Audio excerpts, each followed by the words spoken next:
Mikey and his magic middies. Will they get you over the line this season? Will Jake have Tedesco this week? Maxie, the consistent keeper. Ryan Hadley, Australia's next test fast bowler. Timmy, the 2020 SuperCoach champion. And Savs, the Newcastle. Tommy Turbo tragic. Are you ready for some football? We're ready for some football, baby. All right, here we go. You're now listening to the SuperCoach Experience Podcast.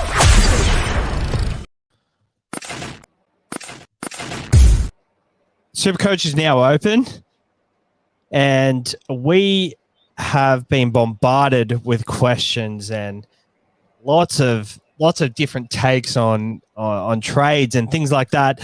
Here to dissect it is Jake, the coach of, he has retained his name, Kiss My Behinds. How are you, Jake?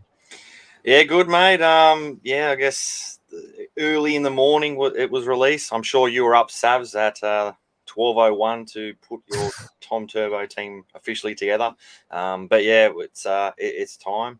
It's released to everyone. We got all of the rule changes, which we'll go through in this podcast. So yeah, exciting times. What about yourself, Savs? Massive podcast ahead. Before we get to me at SuperCoach, they always like to drop bombshells on us, and they definitely have. Massive show ahead. This was going to be our biggest show of the preseason anyway, the second rowers, but we have a lot to dissect here before we get into that. The rule changes. Firstly,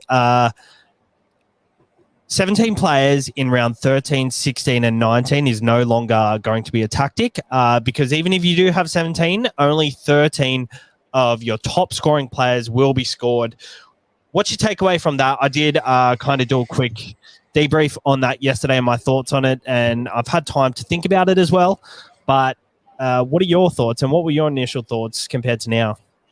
Well, I don't play the AFL SuperCoach, but apparently that's the same concept that they use for they have two major buys. I don't even know that AFL had buys until now. So, but I mean, a lot of people are up in arms about it, saying it takes away. I mean, you're gonna either way, usually aiming for about 13 on the nose anyway. So I don't really see much of a. I mean, it kind of hurts the teams that kind of planned to target a specific bye week, but this one, best 13, you don't really have to set your players all that much. And I guess tactic wise, I think in that, as long as you have, say, 10 of your gun players everyone wants, you can throw in a few dart throws in there on potential high scoring center wingers. And if they go big, they're going to go in your top 13. If they don't, they potentially, I know if you have more than 13 players. So there's still tactics around it. It's just a little bit different, I guess, than what we a lot of people were hoping for, and I guess what we have had in the past.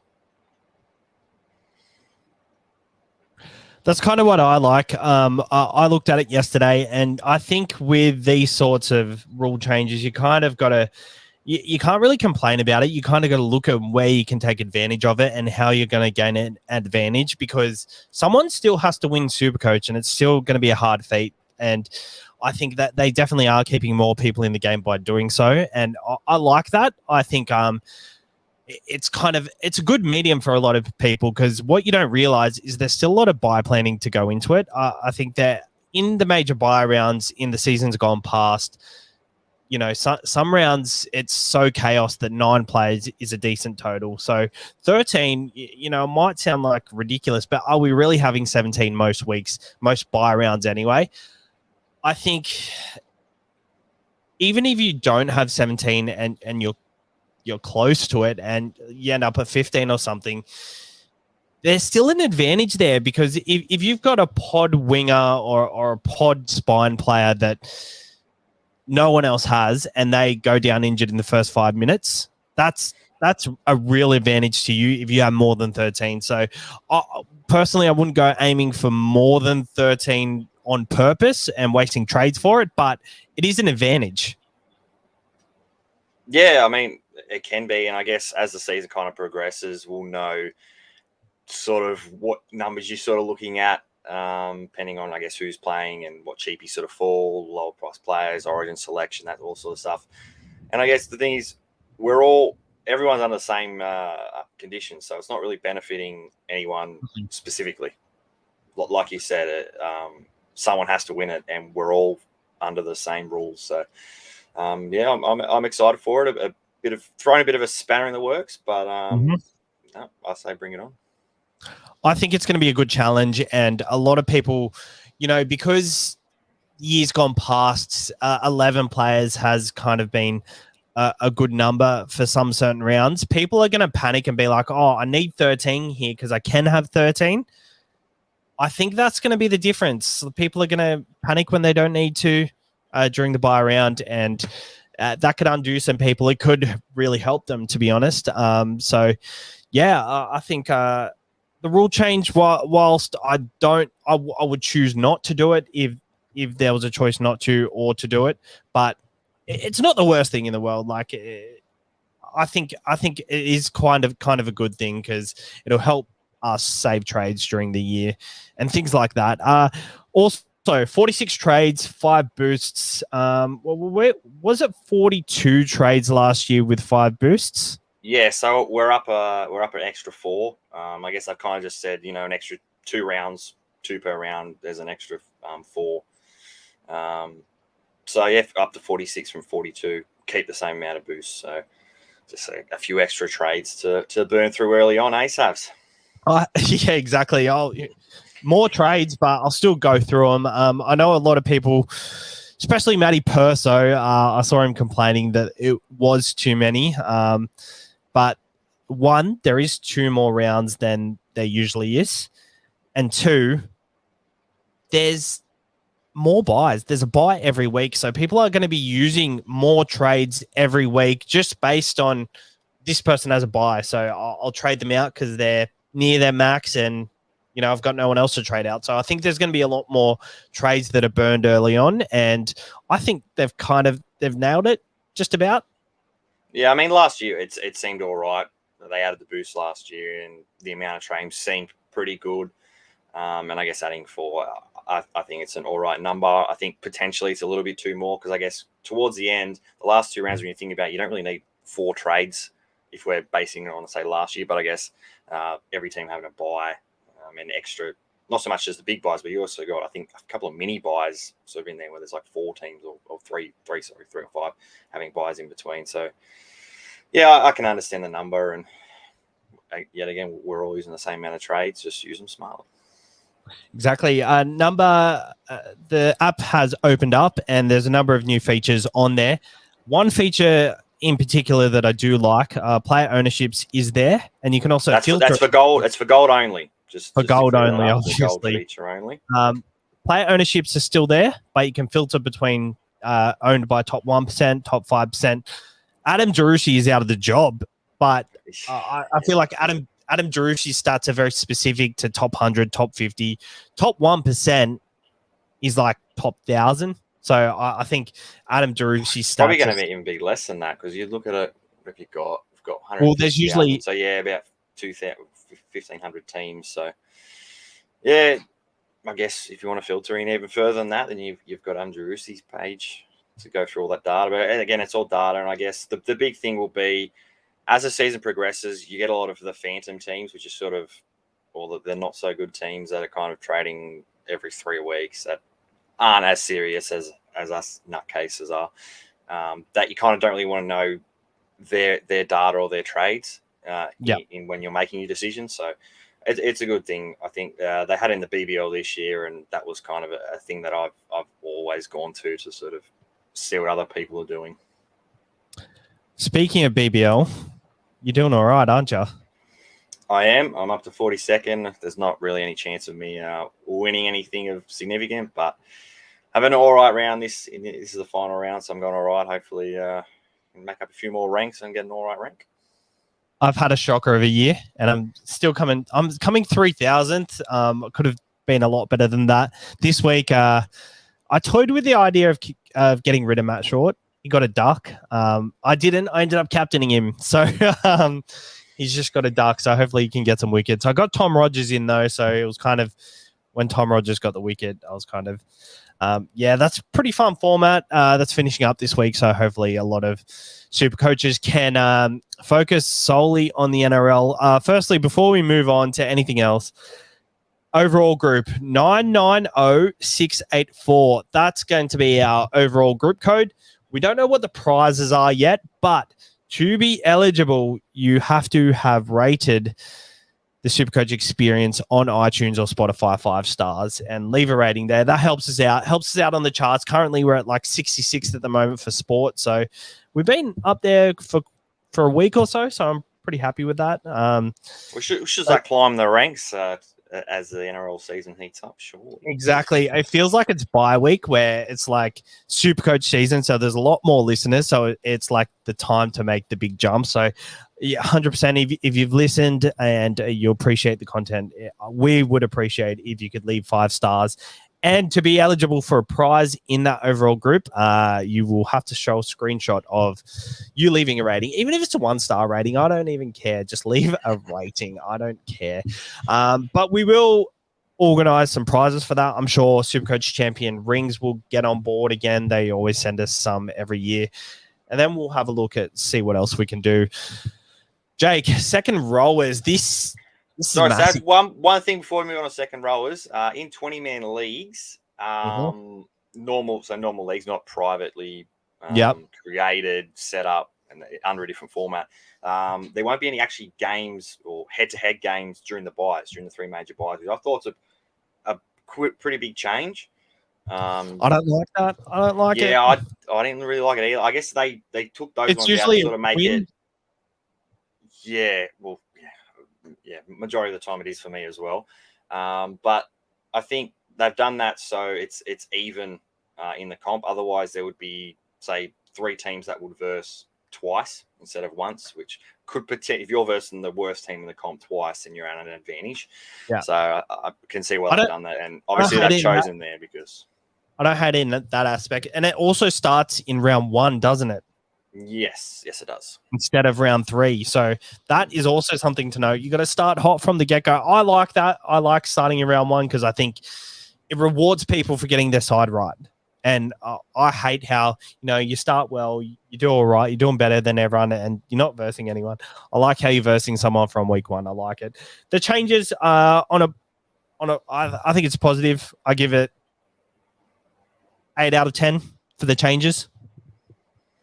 Yeah, I put it against that. I guess there's nothing too, different. There's no scoring changes like that. It's kind of just everyone's got a bit more to sort of worry about in terms of tactics, that being trades and I guess the buys. Righto. Let's move on to the second rowers, Jake. It's a massive year for the second rowers. There's a lot of directions you can go. And at the top here, there are just so many names that, honestly, I haven't even considered half of these names, but they're there. We've probably got to go through the top 10 second rowers and then go through middies, go through cheapies. So it's going to be a long one. Let's start off. So there is a top 10 here. Looking at these guys, where would you rank them, and what are your thoughts on them? So Isaiah Papali'i is obviously number 1 at 831,000. Is he ranked number 1 for you? I don't think so. He's so much more expensive than other ones that I think would.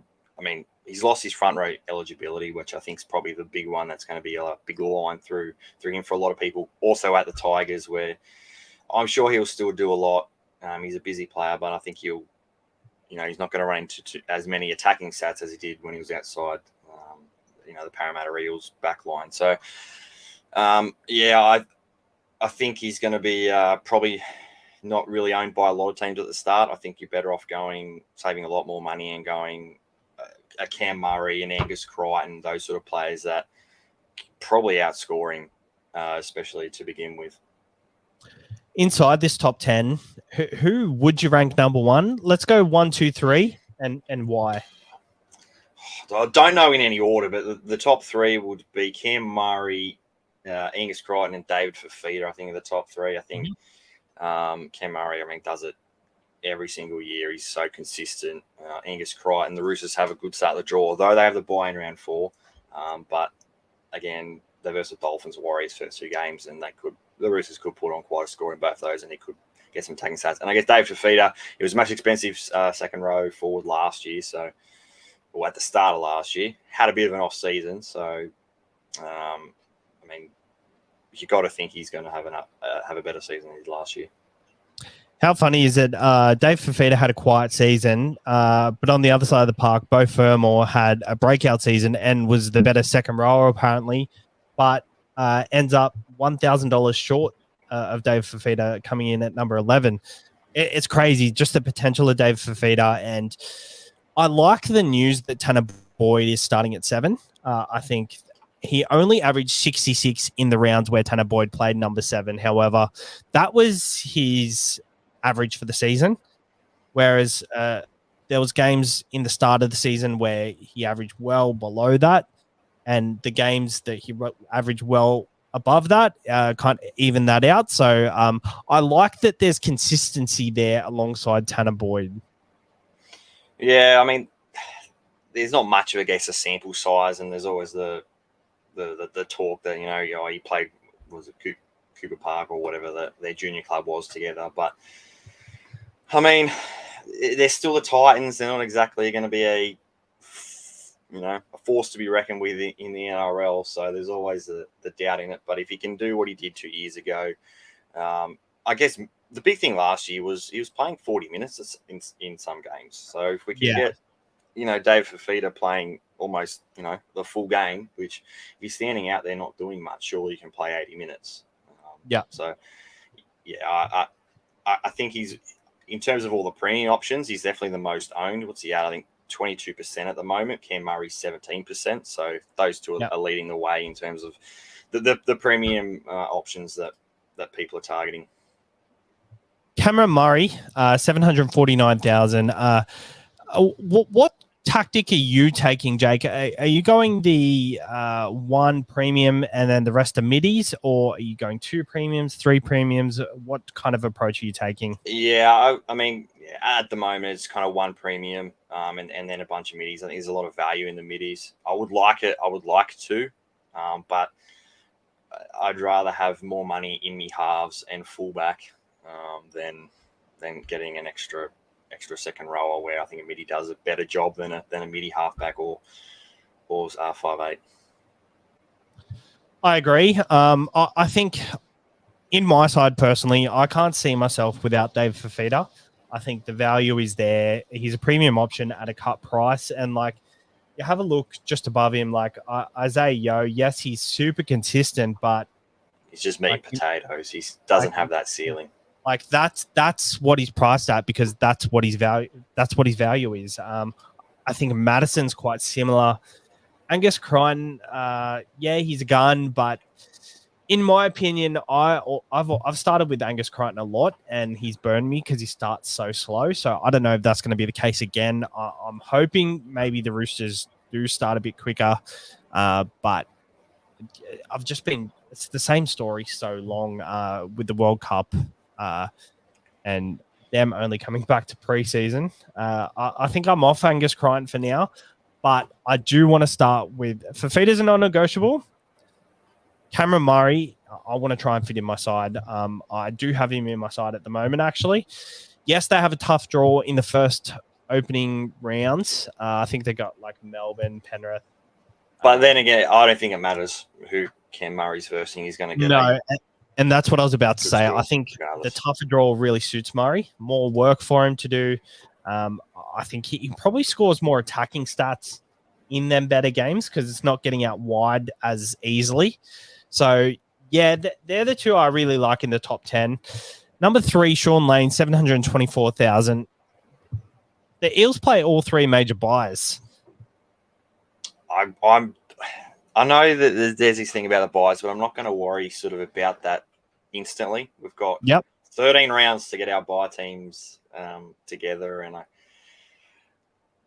I think there's probably better value in other players, where Sean Lane, I can see him, having quite a few games, dropping price. That's when we pick him up. One of these middies kind of hit their peak. So I think a lot of these guns are sort of under the same bracket, where I'd rather get them at a much cheaper discount, earlier on, or start to middle of the season. Tino is there at number 4. It's nice how he's still got the duel, but obviously he's someone we spoke about last week in the front rowers. You agree that he's a front row option, not a second row option? Yeah, I think anyone that sort of has a duel, you want him in front row. You don't. I mean, second row, you'd rather have a more upside player. I guess it does help having the duel though. And also here at number 5 and 6, we can bracket them in the same ones: 704,000, 701,000. Keon Kolomatangi and Hudson Young, both breakout years. How do you see the trend going for these guys? Do you think, I know it's a breakout year, but I kind of see these guys keeping it up, and I think they will be in the conversation at some point throughout the year.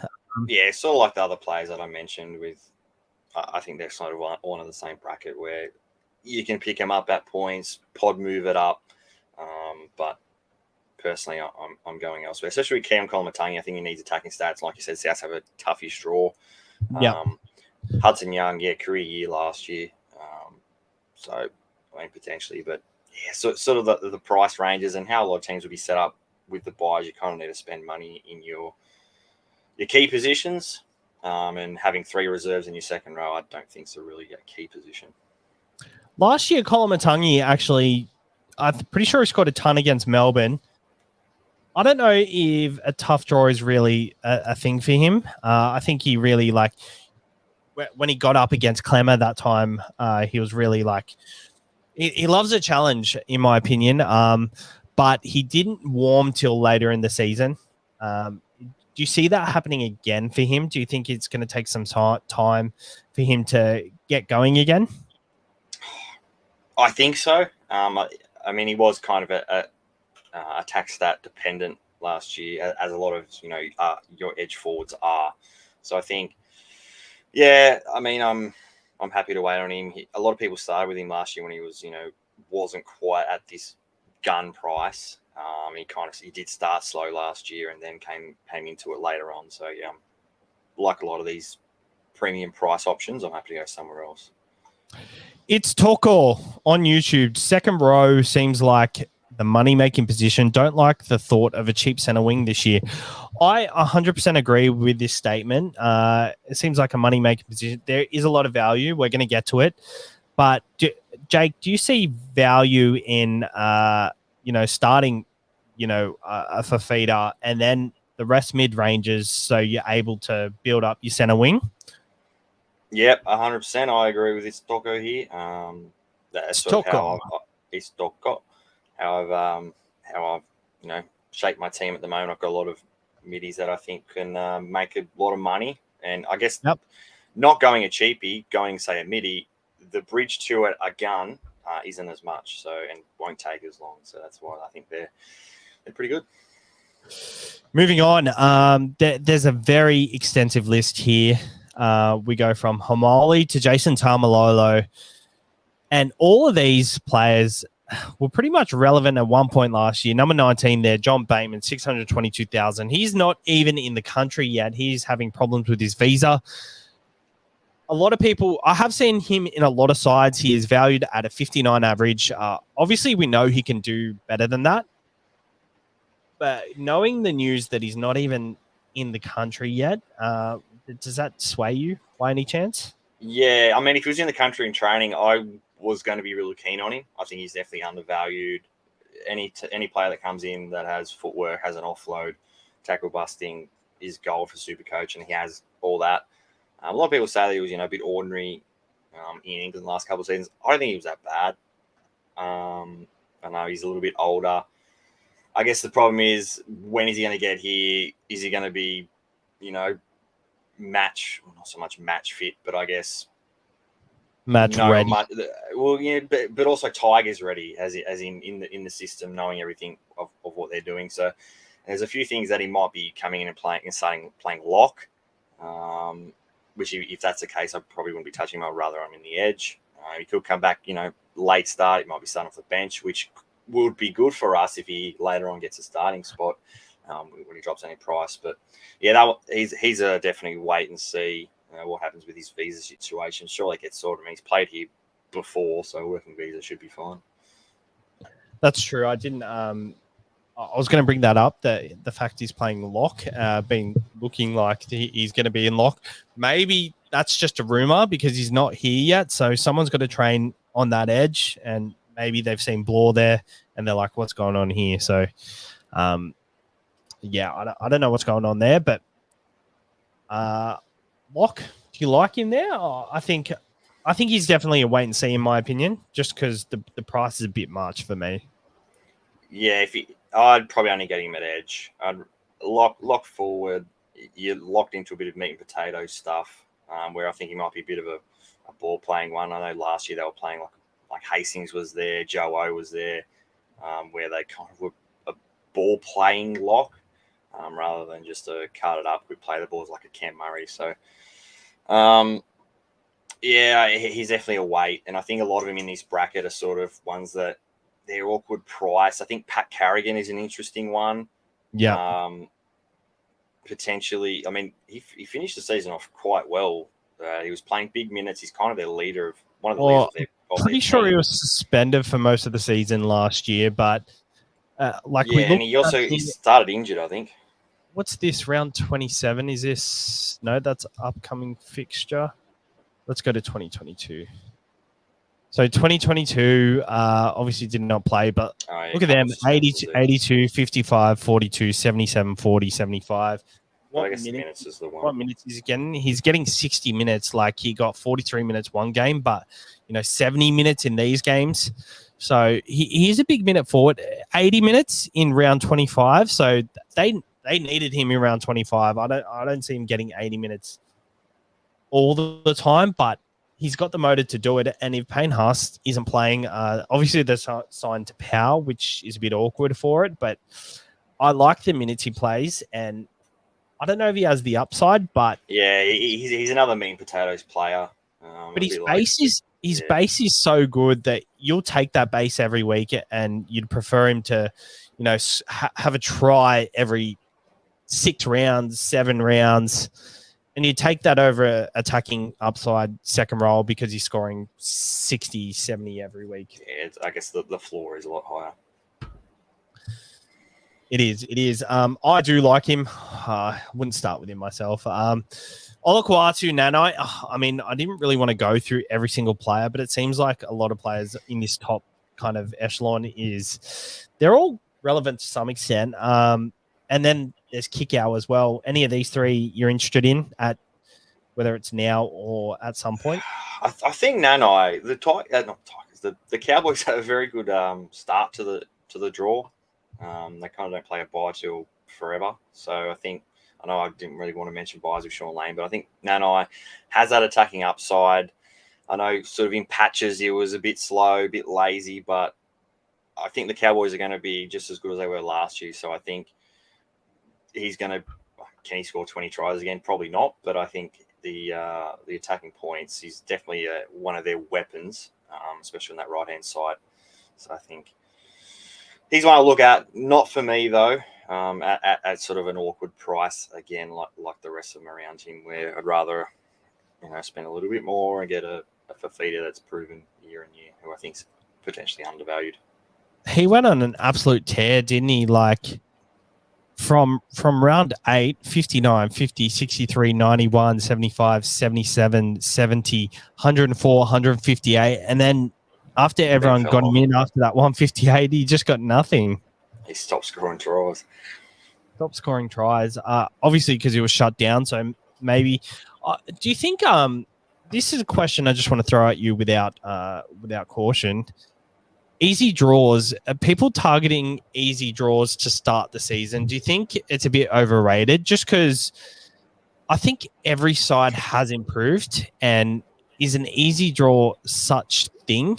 Because teams are motivated. Like the Tigers, you can't classify them as an easy draw. They've got new recruits. They'll be motivated. Usually the first 5 weeks, the defense of them lower tier sides are way better than what they are at the end of the year. So do you think targeting an easy draw is a bit overrated? I don't think so. I think if you've got similar players, similar price players, more so in the center wings is where you target the easy draw players. if you got a team like the Roosters who play Dolphins and Warriors in the first 2 games, you'd probably rather target them than, say, a Souths back. You don't really want any of them, but a Souths back that play Melbourne, or they have 2 hard games, I think, at the start. So you'd rather target a slightly easy draw because you know that these teams that leak points are more like in the past, are more likely to do so this year. Like, yeah, fair enough, they could lift this season, especially the Warriors. We don't really know about the Dolphins, so they're 2 teams that could easily come out and shut a team down to 16 points. But you kind of bank on a bit of NRL knowledge to say that, okay, there's probably a higher chance that this team might score more points in the first few games. Yeah, like a lot of people are kind of targeting the Roosters players just because they've got the Dolphins round 1. Like, I think that's their selling point because their roster is not great. But you can't tell me that a sold-out Suncorp Stadium on a Sunday afternoon, Dolphins' first game, Wayne Bennett leading the troops, that the Roosters are going to come out and pull 50 on them. Like, there's no chance that happens. The Dolphins are going to put up a fight. And, yeah, they might do it for 60 minutes and fall off towards the end, but it's not going to be a bloodbath like it is, round 16 on a Saturday afternoon where it's it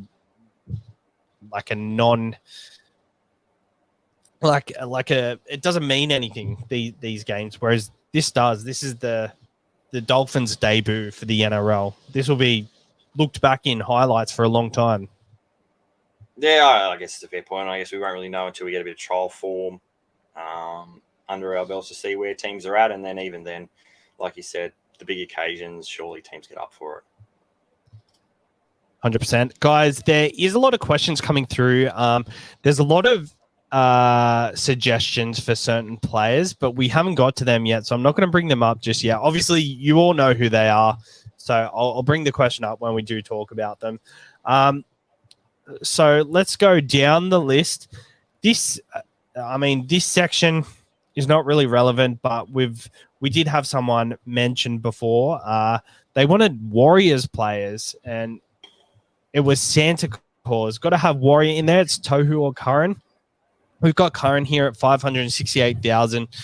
Probably will lock down an edge spot for the first time in a long time. It's kind of a new coach. The Warriors have kind of chopped and changed their positions a lot, especially Curran. Do you think with a bit of consistency within the team, within the coach, Curran is actually under the radar this season as a purchase? I'm not sure. I mean, they've got a new coach, so I don't know how they kind of line up. Tohu's obviously a safer bet. The coach has already said you're the captain, so I don't see his role really much changing. He's the leader of them. Curran, they've got a lot of edge forwards coming in. They've got Barnett, they've got Murata Niokora, who's on a pretty big contract. And I think one of them potentially goes lock. So I think there's a bit to work around. I think trial form will sort of sell us in that point. But I don't know. Curran, he was kind of in and out of the team, bit of bench play last year. He burst onto the scene, a couple of seasons ago, but I think he's sort of fallen off a bit in terms of SuperCoach. So you think he's kind of just going to be that guy that has the potential, but just it doesn't work? Not so much potential. Like he plays tough in games, but I don't think he's going to really go to the next level in SuperCoach, especially at our Warriors side, who I am not tipping to go too well this season. So, yeah, I don't see much value in him. I don't think he can go to the next level being premium option. So he's kind of going to be stuck around that sort of scoring range that he's kind of is priced at now. What if he doesn't wear headgear? Does that change your thoughts? That has nothing. The headgear has nothing to do with my thoughts on a player, Saps. All right. I'm tough crowd. I've got to have Timmy here for that sort of question. Yeah, he would come up with some sort of weird he would have thing about headgear making it 20% more better, or he would have already brought it up before I even brought it up. So I don't know. Adam Elliott, 564,000 for the Newcastle Knights. Came good last year, had a really good run in the middle period of the year when he kind of locked down that lock position.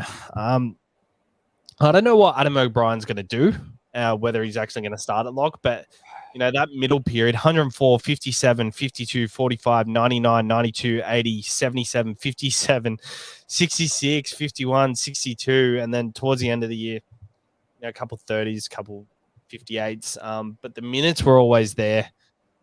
And that is amazing for considering what the price he is, 564 based on a 50 odd average, 53 average. There's value there. If Newcastle use him right. Yeah, there's definitely value in there, but we've seen with Adam O'Brien, sometimes I don't think he knows what he's doing. And we saw the last couple of years, Barnett, we've seen with when they had Connor Watson there, he's chopping and changing every single week with his forwards and his rotation. Like if Adam Elliott's getting 60 minutes, 100% he's a golden pick. He's definitely undervalued. He's got an offload in him. He's got good footwork, so he's busting tackles. We saw it last year. So again, the minutes, it's an unknown sort of thing, but he's an all right one to take a punt on. I think Adam Elliott, he's definitely one that's underpriced. I know there's a few guys in the podcast circles that are very keen on him, so I can definitely see a bit of relevance there. I can see why. There is a lot of comments going off in the chat, and this is the first time in a long time because obviously last season, the viewership goes down. This is the first time in the season we've live streamed at a decent point of the day, I guess. But we've got someone here saying it's Toko. I kind of disagree. I feel like there's a lot of money to be made with purchases like Chance, Hammer, Staines, Isaac Thompson, Dunster, and Hodgson. He is saying, I think, go cheap in the second rowers so you can don't have cheap center wings. I think I'm more on Tour Pro's side, where I think you can evenly distribute it. I think there is better quality in the second rowers, but I wouldn't completely stack my side with them. I think you got to have a bit of security with one or two premium options.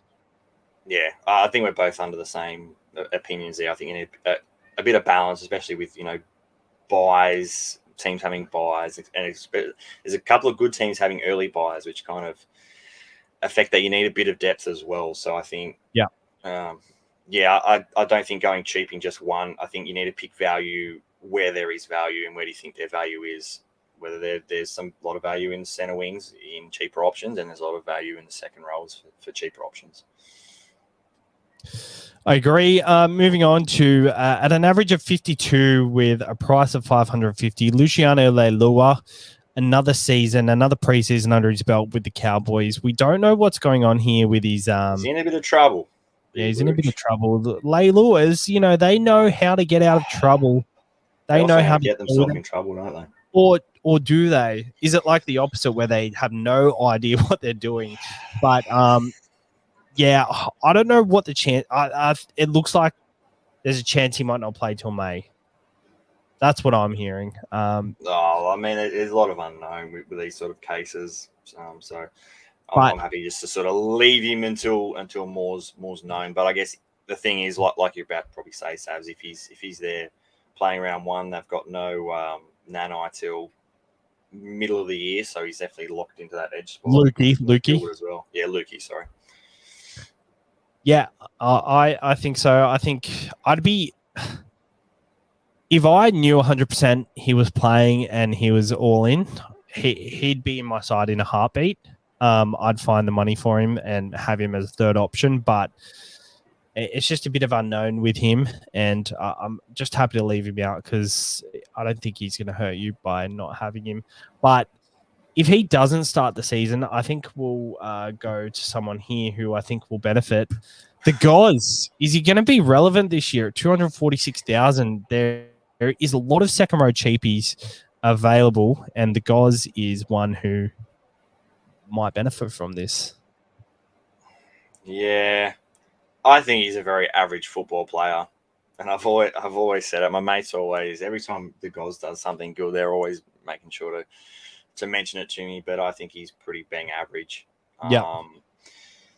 But at that price, he's definitely a cheap option in a Cowboys, flying Cowboys side. He's definitely undervalued at that. But again, we don't know.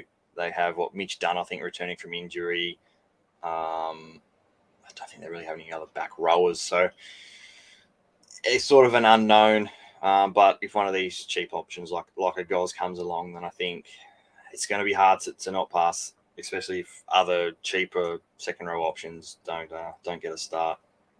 There are I will reluctantly have to pick him. There are a few. There are a lot of cheap second rows. We'll get to them. It feels like we're just going down the list, which I kind of don't mind. With just we're heading into the midi category, which we're kind of going to clump all of them together. So I think it's funny because we're looking forward to this second rows episode because we just knew it was going to be a big episode. We thought we are going to have 3 or 4 of us on, but I think we can kind of get through more with just 2 people. So I think it's worked out well. Jason Taumalolo, what his minutes like? We didn't mention him, but I think that just means we kind of agree that he is regressing SuperCoach wise just because of the role. But there is a chance he will be relevant come the buy time. Yeah, definitely around the Origin buy time. I think he's going to be getting the same minutes that he's been getting the last couple of seasons. The Cowboys were flying last year, so I don't think they're going to change what was working for them. I guess Ruben Cotter's kind of the big foil in Taumalolo's side. They kind of both play big minutes or both can play all right minutes. I think Taumalolo's sort of big game dependent. If they're in a big game, they sort of need him, he'll play more minutes. If they don't, he's going to play less. They can kind of manage him through it. So he's kind of going to be a bit up and down, I think, depending on how the games are going. There are 3 people on this current screen that I think are possible options at some point of the year. Kurt Mann. No, they're not available in the front row. They're only second row or not front row. Who do you think they are? Teague Wilton. Yep. Where they're not front row. No, Teague Wilton's one of them. To Gilbert, but I think he's more of a front row. He's front row, so we'll leave him out. And we know after listening to the Hooker episode, we know that you're keen on Aaron Wayne Clark if he gets a lock spot. Yeah. Aaron Clark, I love his PPM, love his work rate at lock. But for some reason, just in second row, I just haven't been interested in starting with him. But who knows? That could change if they come out with Aaron Clark at 13 and Jaden Campbell at 14. That would really be appealing. I would like that. So who are your other players? Tavita Pangai, 525,000. Apparently, he's training the house down. He trains the house down every year. Yep. But he's looking thick. Like he's looking veiny, thick. Looks like he's ready to fuck the shit out. Weird. This is that's where it was going. Sass. What do you think of him? Like, I've seen a lot of projected teams, and I've seen a lot at lock, a lot at second row, a few off the bench. Like, what do you think is going to happen? And is there any scenario where you see yourself actually considering it? No, I don't think so. Now that he's lost front row, I think Pangai is probably best suited to a team where he's going to come in. Like he's going to be doing stints and making use of those stints. We saw last season he was using 4 or 5 subs every single game. I'm pretty sure Serraldo will sort that out and get him a lot fitter so he can go a little bit longer in those stints and offer a bit more. But they've got a lot of sort of forwards that can go, like Luke Thompson. He can play big minutes. Ryan Sutton, who's got a big motor as well. Kickout. I don't think they're going to be playing really on the edge because they've got Kickout there. They've got Fatala Mariner as well. So, yeah, I still think he's going to be in that middle rotation where he's going to have up games, going to have down games. I think there's too much volatility in his scores. I'd rather a midi that's probably more locked down, more certain in minutes. There is way too much on the edge. Like you've got Andrew Davey as well. There's Fatala Mariner. There's so many options. Kick out. I don't think he plays in the middle, and I think you're 100% right. I think we'll segue that we didn't talk about Ryan Sutton last week, but it looks likely that Sutton could get a prop or a lock position at 446,000. I mean, people are going Elias Katoa because they really think he can have breakout season. But for 30K more, a Ryan Sutton who I think he's proved in the past that he can do a bit. He can be Supercoach relevant. Yeah, he's definitely meat and potatoes. I think you're going to pick him probably at front row as one of your sort of your midi options where you kind of front row, I think, is a more awkward position than second row where you've either got players that score or you've got players that just do not score anything. So I think you'd rather have him there. It depends on minutes, depends on role. I mean, if he can sort of fall into that lock position that like Josh Jackson was playing last year, getting 60, 65 minutes a game, then that's gold. But like I said, there's kind of a lot of middle forwards that can play big minutes. So it's sort of an unknown, but if he's getting good minutes, then yeah, I'll see great value in him. Yeah, like when he was relevant at Canberra Raiders was 2021. For the first 4 rounds, he averaged 70. So scores of 40, 39, 113, 90. He has a 71, 65 throughout the season, 66. He definitely goes on runs. And my issue is look at the minutes fluctuating, like 40 minutes the first 2 games, and then randomly he gets 75 minutes, but then 65 minutes, and then 47. But then again, we can't really look at minutes. You can only look at a player's PPM because he's at a new team. He doesn't have Ricky Stewart there anymore. So a new team, you're unsure. So until we kind of know his role in the team, you can't really assume much. So yeah. I think he's a wait. Hopefully the trial will show a bit. But again, the teams are going to be having 25, 30 players in a trial, so they're not really going to show minutes very good. There was an interview the other day where Wade Graham pretty much said at this point of the season, at this point of preseason, there's no chance he starts in the starting side. So that, we're taking that as factual, that he won't be ready to start in the starting side by round 1. Teague Wilton, that makes him really attractive at 493,000. The Sharks, they always start. They always have pretty good draw to start the year. They've got Souths, Parramatta, Canberra, St. George, Warriors, Roosters, Bulldogs. It's a bit mixed. I feel like Souths and Parramatta and Canberra can leak points, and they out of the top 8 teams from last year, they were the sides that leaked points. What are your thoughts there? Do you think Teague Wilton is someone you would consider? Maybe if Wade Graham was injured, he'd be much more likely. But yeah, I still don't think he's. I mean, Wade Graham could come on and play middle, but I think with the middles that we have, we kind of need someone that's sort of an edge player. So yeah, I see a tiny bit of value in Teague Wilton, but I'd rather the other sort of players that are a little bit more cheaper than him, because I think they're can potentially offer a bit more than Teague Wilton. I mean, I'm a Sharks supporter and I'm not too keen on him. He showed glimpses last year when he was playing 80 minutes, but he didn't really hit the a gun sort of tier. We prefer to go out the back and hit our edges, center wings and wingers. So yeah, I don't know. I can see why a lot of people like him. Like he could be a great option, but there's kind of you can't fit them all in. There's a lot of ones that we're kind of going to get to that are a bit further down and a bit cheaper that are just as probably good as him. 481,000 with the likes of Ryan Sutton, Adam Elliott leaving the club. Corey Harawira, he always comes in the conversation at some point every year when there's an injury or preseason when everyone thinks he's finally going to start. He's finally going to lock down that 80-minute role. What's your feel on it this time? I don't think he gets the edge spot.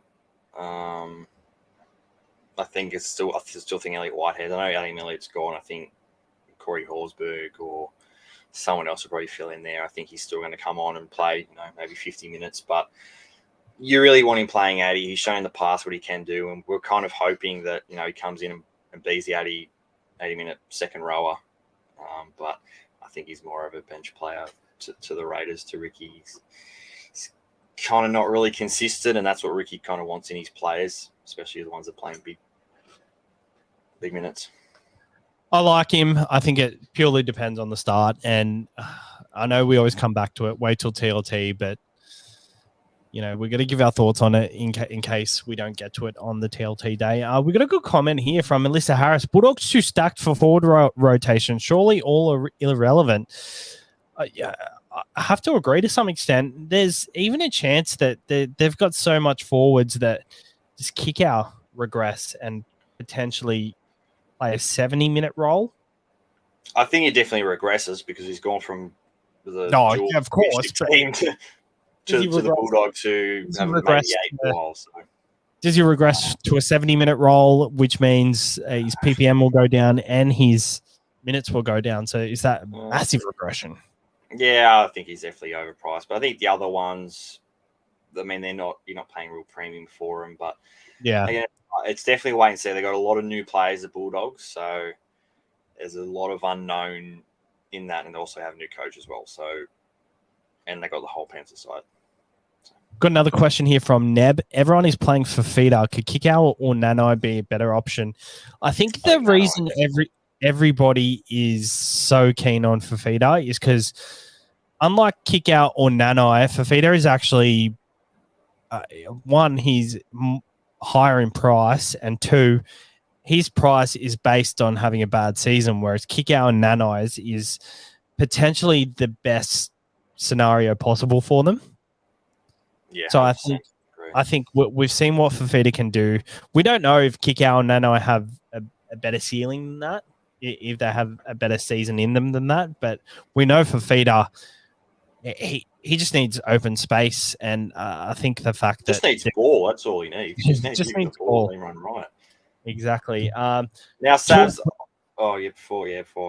Just another one before we move on. Tour Pro in a rubbish team. Tom Gilbert, dual front row, second row, 494k. Yes, he's in my side at the moment. I think someone else said 50 base week in, week out. I really like it in the front row area, but not second row. We're not talking about second row front row this week. But front row, 100%. Tom Gilbert. We didn't touch on him this week, but yeah, I like him. Anyway, moving on. There's a bunch of middies I'm going to throw out to you. I want you to kind of rank them. I'm going to say 4. I'm going to go Luke Garner, Jack Murchie, Murata Niokore, and Eli Katoa. Mm-hmm. What do you think? Kind of all around that same price, same bracket. Yep. What do you think of those 4? And what ones do you think? What ones do you think are the best of those 4? Bit lower. The best of those 4. So I currently have Luke Garner and Elias Qatar on my side, but I like Jack Murchie best, which it's crazy. Just on Murchie, there's a few whispers that Matt Doherty might even be getting that edge spot over. Yeah. So and even though there is some whispers, that kind of means that they might be subbing in and out during the game as well. So I don't think either are locked into big minutes. Well, that's true. I haven't honestly looked at Niokore, but you make a good point. Like, there's in no shape or form, there's no chance he doesn't start. Whether that's in lock, second row, could play center. I don't know how he hasn't. I saw the coach mentioned that he won't be playing center. They'll have Dylan Walker will be on the bench. So he's kind of their center wing cover. Yeah. So Niokore is going to be. They haven't really made a decision, like swapping in between edge and lock. Same with Barnett. They're kind of going to be all interchangeable. Okay. I guess that kind of hurts him a little bit because you don't really want a player that's easily interchangeable between middle and edge. Yeah, well, the one I like best out of that is Jack Murchie, but obviously if there's a bit of contention there. I'll tell you why I like Jack Murchie, though, because they've lost Papali'i, they've lost they lost someone else. Did they lose some? Niokore. They lost Niokore. So their lock position is up in the air. Like, I'm pretty sure they started with Niokore in lock most weeks, and then Madison came on to do that. I think Hopgood will go into that position. But for Papali'i, I think Jack Murchie jumping into that slot. Jack Murchie is a try scorer. He's got a bit of work about him. He started off as a worker, but he turned into a try scorer. And I think like when Papali'i went to the Parramatta Eels, he was a plotter. He wasn't a big name, and it just feels like deja vu again. I think I've given Brad Arthur a lot of criticism, and I think he still is a shit coach in some regards, but he's a good coach in getting the best out of these type of battlers, these type of players. And if he gets a start, I really like Jack Murchie. Have a look at his 80-minute games here.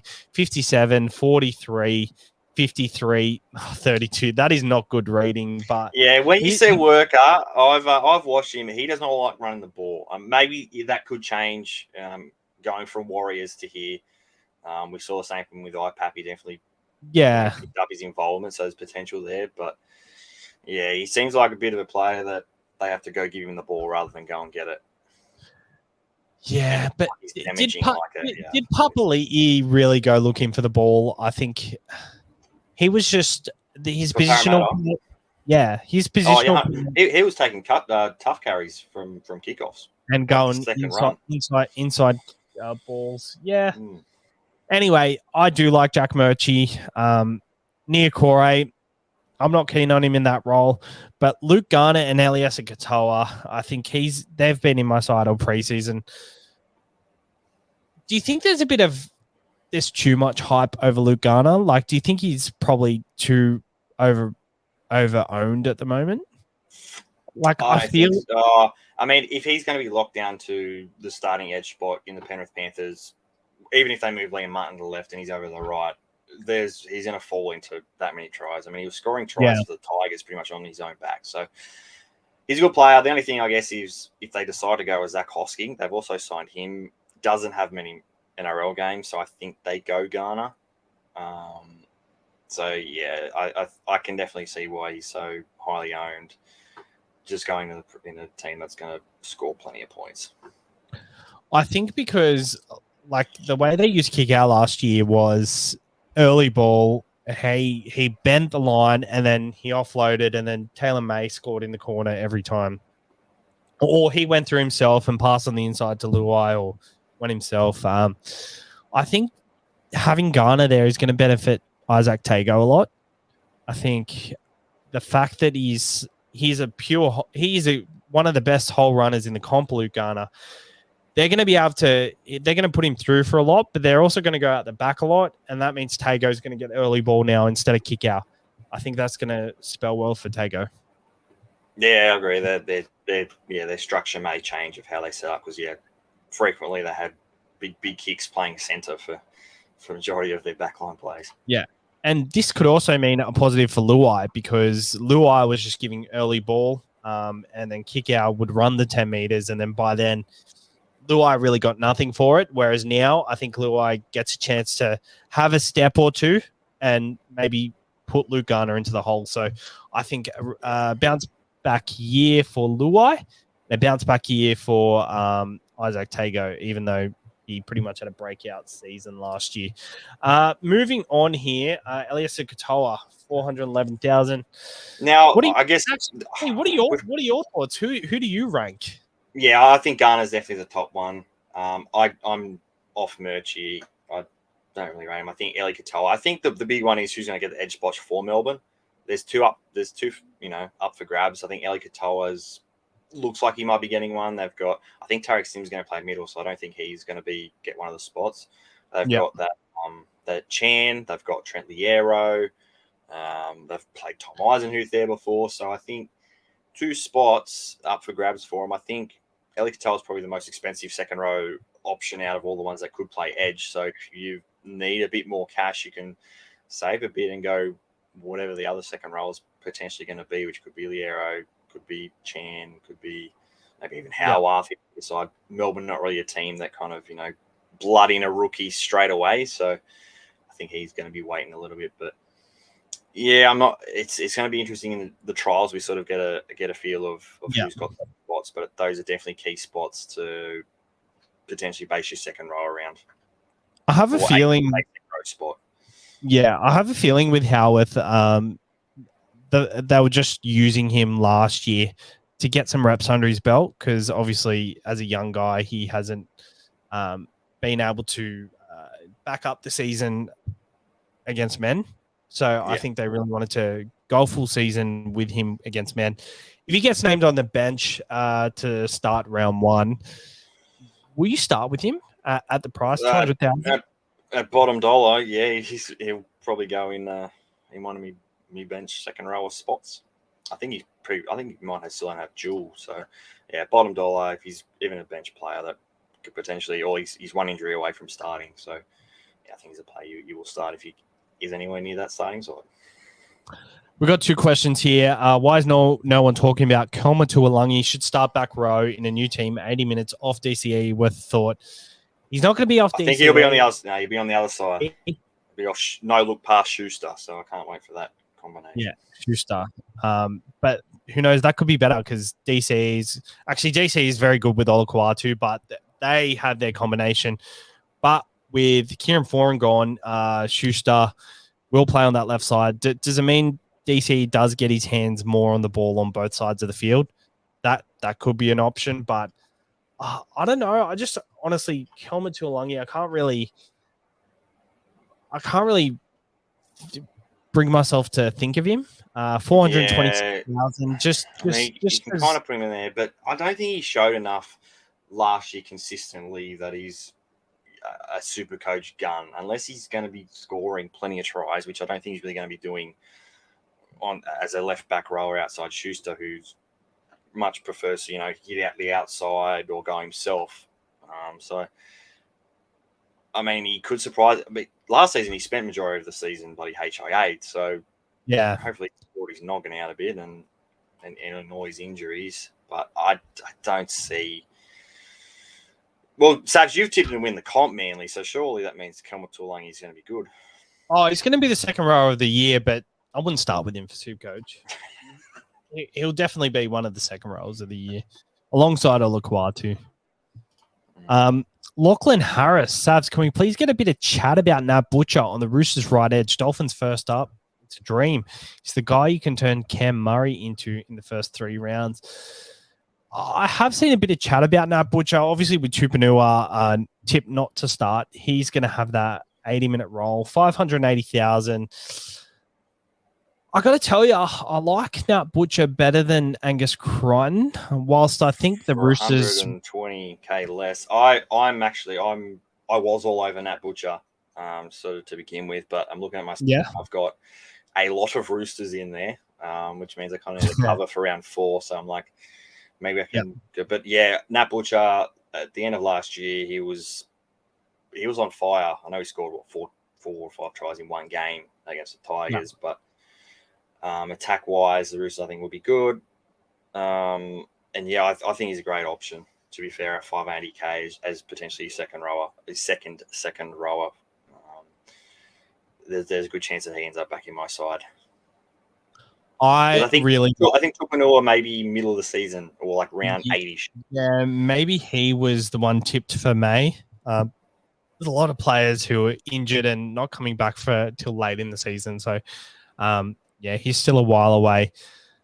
I like it. I think he's the type of guy who, gives 100% all the time.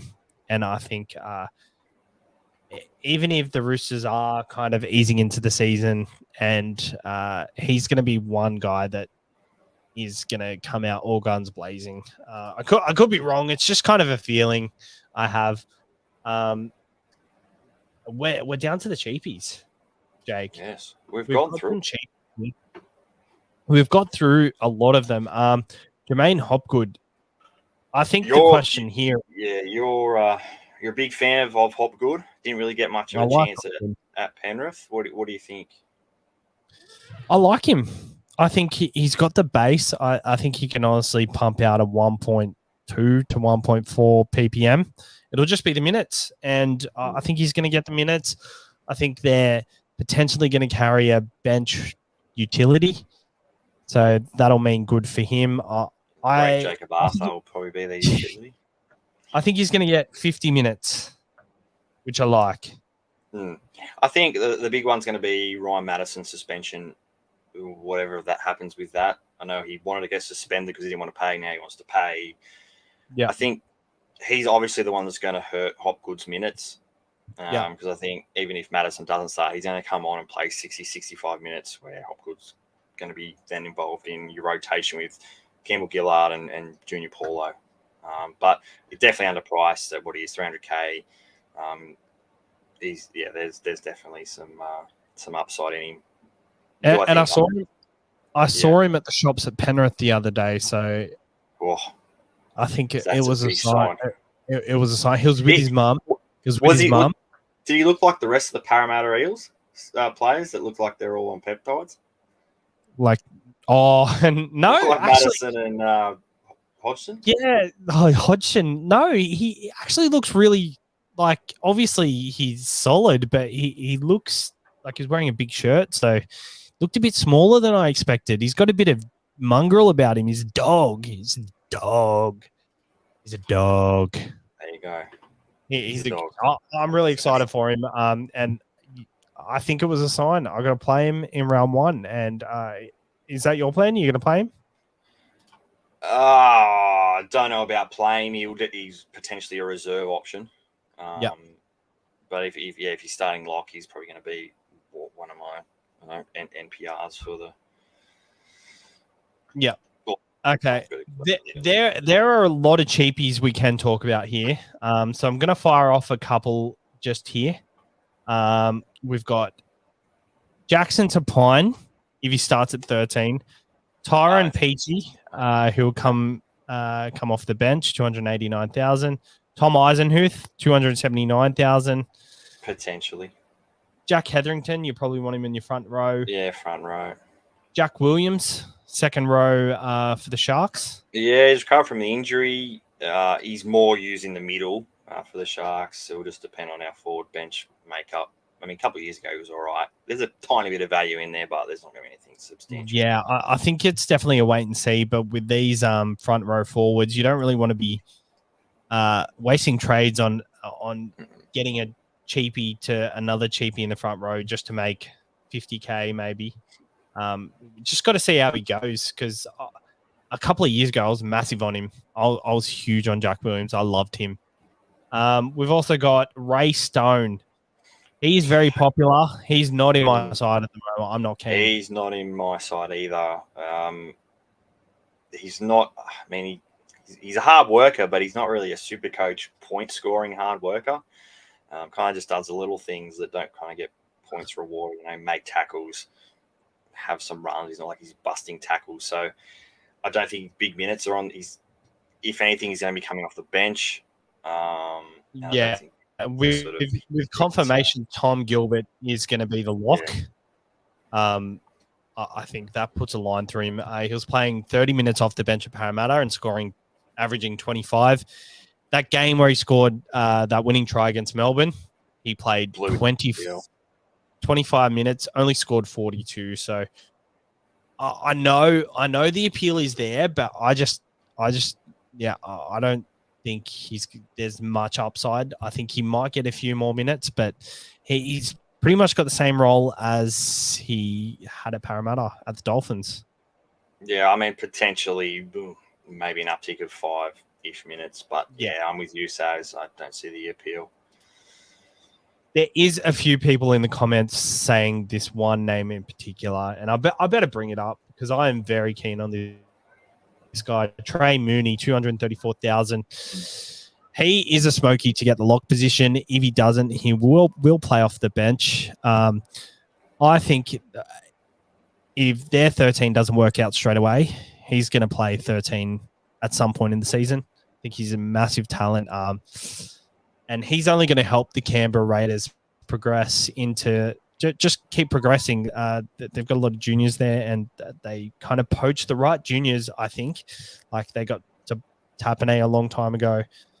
What are your thoughts on Trey Mooney? Yeah, there's definitely big raps on him. There has been for a couple of years. I think he was under 18 or something, captain of New South Wales. So he's definitely got the talent. It's just how when they're going to blood him through. They've got, aging Josh Papali'i. They've lost Adam Elliott, so there's a bit of forward minutes and opportunities there, and I think they've kind of already touted him as the next bloke to step up. So what is he, 230-ish K? So I think I think Trey Mooney's going to be a one to watch, and probably he's going to find himself on a lot of our benches. We got Matt Dory. We've already spoken about him. I think it's a no-brainer. If he gets the edge spot, people will jump on. There is value there. He's a bit of a plotter when he did play for the Bulldogs, but I think at the price, you definitely got to take the punt. Can't go wrong with that. We've also got Sean Bloor, 234,000. With the news, Bateman might play lock. That I think the fact that they've put Bateman in lock means they want to play Bloor at second row. Yeah, well, that's kind of just judging on, Bateman not being there and people seeing the Tigers train. Obviously, they have to throw someone in lock. They have to throw someone in on edge, which obviously the next one's going to be Sean Bloor. It's going to be up to Sheensy, I guess, what he wants to run with. But I guess he's been unlucky the last couple of years because there's so much talent with the kids. Every single preseason he seems to get injured. So hopefully he stays healthy, and definitely if he's starting round one on the edge, then he's going to be in pretty much everyone's side. And that's it. That's it for the second row. So if you feel comfortable, do you want to read back your second rows? I'll read back mine right now. Once we fix this up. There we go. And as you see there, Cameron Murray, Dave Fafita, Jermaine Hopgood, Schuster, Trey Mooney, Sean Bloor. Obviously, I've gone light with the backup. So when the Titans and the Rabbitohs have a bye, it's going to be a bit tricky. But I'm banking on these guys to be suitable backups and do well for me. I think Schuster is very good value at second row still. I think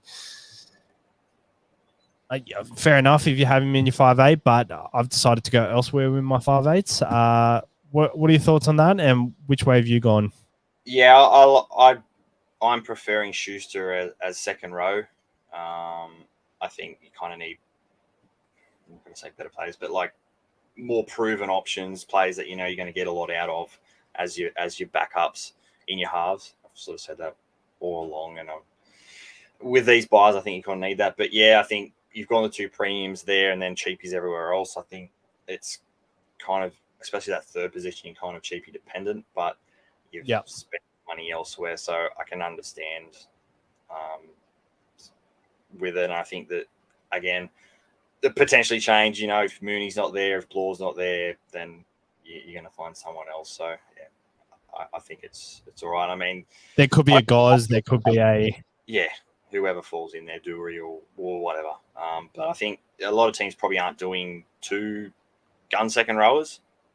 So that's a bit of a differential from you. Yep. What have you got in your second row? Me, I've got Fafita as well. We've both gone through an opinion on that. I think I've thrown Nat Butcher back in there. Just brought him up as like, yeah, let's live go trading. You got to ring the bell. No, well, I mean, I had an extra whatever case. I'm like, I'll put him in there to look like I have a better team than what I actually had before. So I've got, Fafita, Nat Butcher, Garner, I think's a lock, and then I've gone sort of the three cheaper options: Hopgood, Schuster, Bloor at the moment in my second rowers. Yep. Yeah. Okay. Yeah, I think to get Cameron Murray, I actually sold Luke Garner and Elias Katoa to Bloor and Mooney.